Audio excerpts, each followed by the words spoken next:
तुम्हारे पाकिस्तान में इतने लोग नहीं जितने हमारे यहाँ ईद पर बकरे काटे जाते हैं। सनी पाजी जिस पाकिस्तानी अफसर को ये सब सुना रहे हैं नाक और छाती फुला फुला के, अगर वो पाकिस्तान का अफसर बोल जाता कि पाजी पाकिस्तान की पॉपुलेशन 25 करोड़ के आसपास है, इंडिया की 140 करोड़ के आसपास, गूगल किया तो पता लगा कि इंडिया में 20 to 40% लोग वेजिटेरियन है। अगर हम अपर लिमिट 40% भी पकड़ ले तो 60 करोड़ लोग इंडिया में वेजिटेरियन है, मतलब 80 करोड़ लोग नॉन वेजिटेरियन है, मतलब गोश्त खाते हैं, तो काट ही दिए जाते होंगे। आप सही कह रहे हैं पाजी, वो तो ऊपर वाले का शुक्र है कि मुर्गा ईद जैसा कुछ होता नहीं है जितने हमारे यहाँ ईद पर बकरे काटे जाते हैं।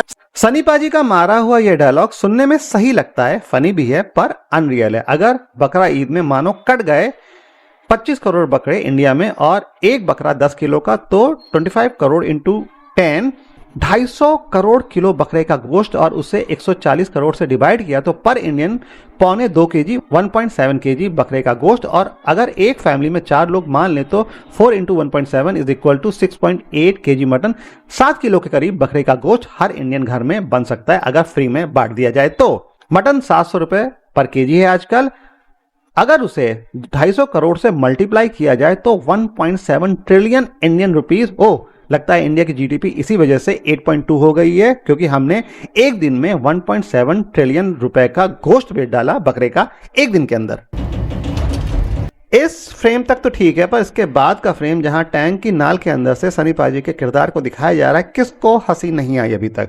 सनी पाजी के एक्सप्रेशन भी कंफ्यूज मानो कह रहे हैं कि टैंक की नाल में कैमरा घुसने की क्या जरूरत थी।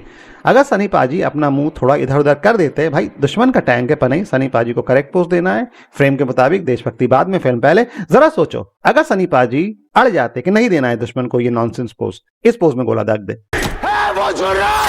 सनी पाजी जो अपने फेफड़े फुला के इस बुढ़ाती उम्र और आवाज में इतना, तो वो बॉर्डर 1 में भी नहीं चीखे थे जो फिल्म रियलिटी के ज्यादा करीब थी। बंदा चीख चीख के थक जाए इस बुढ़ापे में, फिल्म मेकर को भी जरा सा तरस नहीं आया कि सनी पाजी जो 68 के हो चुके हैं, बॉर्डर 1 की बात अलग थी, तब वो बस 40 के थे, तब उन्होंने सोचा भी नहीं होगा कि रियली बॉर्डर 2 भी आएगी कभी।